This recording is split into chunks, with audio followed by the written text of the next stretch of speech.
بسم اللہ الرحمن الرحیم۔ اسلام میں مسافروں کے لیے جو افراد زیادہ ٹریولنگ کرتے ہیں ان کے لیے عبادات انجام دینے کا خاص طریقہ ہے۔ وہ اپنی مرضی سے نمازیں نہیں پڑھ سکتے، وہ اپنی مرضی سے روزے نہیں رکھ سکتے۔ طریقہ کار یہ ہے کہ اگر کوئی شخص کسی مقام پر ٹریولنگ کرتا ہے اور وہاں پر 10 دن سے کم ٹھہرتا ہے تو اس کو نماز بھی قصر پڑھنا پڑے گی اور وہ روزے بھی نہیں رکھ سکتا، بشرطے کہ وہ کثیر السفر نہ ہو۔ کثیر السفر کا مطلب ہے کہ وہ بہت زیادہ سفر کرنے والا، جیسے ڈرائیور حضرات، پائلٹ حضرات یا اسی طرح سے دوسرے مارکیٹنگ کرنے والے افراد جو بہت زیادہ سفر کرتے ہیں، یعنی جن کی ٹریولنگ اپنے شہر سے کم مہینے میں 12 مرتبہ ہوتی ہو، یہ کثیر السفر کہلاتے ہیں۔ اگر ایسے افراد ہیں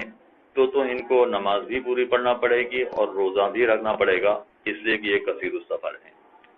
لیکن اگر کثیر السفر نہیں ہے، ان کا سفر کبھی کبھار ہوتا ہے یا جتنا بتایا گیا ہے اس سے کم ہوتا ہے، تو ایسی صورت میں اگر کسی جگہ پر وہ جاتے ہیں اور وہاں 10 دن سے کم ٹھہرتے ہیں تو نماز قصر پڑھیں گے اور روزہ بھی نہیں رکھ سکتے۔ ہاں، اگر 10 دن یا اس سے زیادہ ٹھہریں گے تو نماز بھی پوری پڑھیں گے اور ایسی صورت میں روزہ بھی ان کو رکھنا پڑے گا جہاں 10 دن ٹھہرنے کا ارادہ ہے۔ لیکن 10 دن ٹھہرنے کا ارادہ سے مراد یہ ہے کہ شروع سے وہاں 10 دن ٹھہرنے کا پکا ارادہ ہو، تو ایسی صورت میں ان کو روزے بھی رکھنے پڑیں گے اور نمازیں بھی پوری پڑھنی پڑیں گی۔ لیکن اگر فرض کیجئے کہ ارادہ 10 دن ٹھہرنے کا نہیں تھا، 6 دن ٹھہرنے کا ارادہ تھا، تو ایسی صورت میں تو نماز قصر پڑھنا چاہیے ان کو، روزے بھی نہیں رکھ سکتے رمضان کے۔ لیکن کسی وجہ سے 6 دن میں کام نہیں بنا، پھر مزید 3 دن ٹھہرنا پڑ گیا، پھر مزید 4 دن ٹھہرنا پڑ گیا، پھر مزید 5 دن ٹھہرنا پڑ گیا، تو اگرچہ اس طرح سے انہوں نے اپنا ارادہ بدل لیا اور 10 دن سے زیادہ ہو گئے، 6 دن ٹھہرے، پھر 3 دن مزید اور پھر 4 دن مزید اور، تو 10 دن سے زیادہ ہو گیا، لیکن اس کے باوجود یہ افراد نماز قصر پڑھیں گے اور روزہ نہیں رکھ سکتے ہیں۔ وجہ یہ ہے کہ 10 دن مکمل شروع سے مصمم رہنے کا ارادہ ہو، پکا 10 دن رہنے کا ارادہ ہو۔ ان کا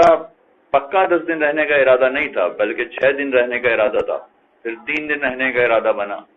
پھر 5 دن رہنے کا ارادہ بنا، لہذا یہ ارادہ نہیں مانا جائے گا اگرچہ اس طرح سے ملا کے 10 دن سے زیادہ دن بن گئے، مگر اس کے باوجود یہ حضرات روزہ نہیں رکھ سکتے اور ان کو نمازیں بھی قصر پڑھنا پڑیں گی، یہاں تک کہ اس طرح سے 30 دن گزر جائیں۔ 30 دن کے بعد اگر کسی جگہ پر وہ اس طرح سے کرتے کرتے 30 دن تک ٹھہر گئے تو 30 دن کے بعد نمازیں پوری پڑھیں گے اور پھر ان کو روزہ بھی رکھنا پڑے گا، لیکن عین ممکن ہے کہ رمضان مہینہ گزر گیا ہو، لہذا روزے کا ٹائم بھی گزر جائے گا۔ تو اب یہ بات ذہن میں رکھیں کہ 10 دن کا مطلب ہے کہ 10 دن شروع سے رہنے کا ارادہ ہو اور پھر وہ 10 دن رہیں تو روزہ بھی رکھنا ہوگا اور نماز بھی پوری پڑھنی ہوگی۔ ایسا نہیں ہے کہ ٹکڑے ٹکڑے میں 10 دن پورے ہو رہے ہوں تو وہ بیکار ہے، پھر 30 دن میں جا کے وہ عمل پورا ہوتا ہے کہ نماز بھی پوری پڑھنی پڑتی ہے اور روزہ بھی رکھنا پڑتا ہے۔ یہ ہو گئی ان افراد کی بات کہ جو 10 دن مکمل طور پر وہاں رہنے کا ارادہ رکھتے تھے، لہذا ان کو روزہ رکھنا چاہیے اور ان کو نماز بھی پوری پڑھنا چاہیے۔ اب اگر معاملہ الٹا ہو جائے گا مطلب ہے کہ کسی نے 10 دن ٹھہرنے کا ارادہ کر لیا وہاں پر، لیکن 3 دن کے بعد ہی ان کا کام ہو گیا اور وہ اب ارادہ بدل دیا انہوں نے،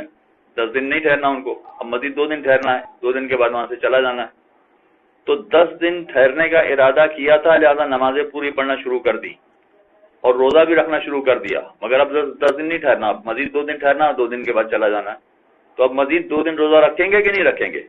جی ہاں، روزہ رکھیں گے۔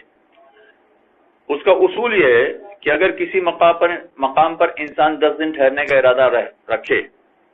اور پکا ارادہ کر لے کہ مجھے یہاں 10 دن ٹھہرنا ہے، اور اس کے بعد 4 رکعتی نماز پڑھ لے، تو 4 رکعتی نماز پڑھ لینے کے بعد اگر اس کا ارادہ بدل بھی جائے کہ اب میں 10 دن نہیں ٹھہروں گا، تو ایسی صورت میں اس کو نمازیں بھی پوری پڑھنی پڑتی ہیں اور روزے بھی رکھنا پڑتے ہیں۔ اگرچہ وہ 10 دن سے کم ٹھہرے گا تو نمازیں بھی پڑھنا پڑیں گی اور روزے بھی رکھنا پڑیں گے۔ یہ ایک طریقہ کار ہے مسافروں کا کہ جو بیان کرنا ضروری تھا۔ دوسری بات اس سلسلے میں یہ ہے کہ اگر کوئی شخص رمضان میں سفر کرتا ہے تو اگر اپنے علاقے سے، اپنے شہر سے زوال سے پہلے نکلتا ہے تو ایسی صورت میں یہ روزہ نہیں رکھ سکتا ہے، اس دن کا روزہ نہیں رکھ سکتا ہے۔ اس دن کا روزہ نہیں رکھ سکتا کا مطلب یہ ہوا کہ اب سفر کرنے کے لیے مثلا کسی ایسی جگہ پہ جا رہا ہے وہاں جہاں 10 دن نہیں ٹھہرنا اس کو۔ زوال سے پہلے کا مطلب ہے کہ ظہر کی نماز کا جو وقت ہوتا ہے اس وقت سے وہ پہلے اس شہر سے باہر نکل گیا، اپنے شہر سے باہر نکل گیا، تو ایسی صورت میں شہر سے باہر نکلنے کے بعد یہ روزہ افطار کر دے، اب اس کا روزہ نہیں ہوگا۔ شہر سے باہر وہ زوال سے پہلے نکل گیا ہے، ظہر کے وقت سے پہلے نکل گیا ہے، تو یہ روزہ نہیں رکھ سکتا، اب روزہ افطار کر لے، یعنی روزہ کھول لے۔ اور اگر زوال کے بعد نکلا ہے، یعنی ظہر کے وقت کے بعد نکلا ہے تو اس نے صبح سے روزہ رکھا ہے، اور صبح سے روزہ رکھا ہے کا مطلب ہے کہ ظہر کا وقت ہو گیا، اس کے بعد اگر یہ باہر نکلا ہے تو ایسی صورت میں اس دن کا روزہ اس کو رکھنا پڑے گا، چاہے جس جگہ پر جا رہا ہے وہاں 10 دن نہیں ٹھہرے گا، مگر اس دن کا کم سے کم روزہ اسے پورا کرنا پڑے گا، اس لیے کہ یہ زوال کے بعد نکلا یعنی ظہر کے وقت کے بعد نکلا ہے۔ دونوں صورتوں میں چاہے زوال سے پہلے نکلے یا زوال کے بعد نکلے،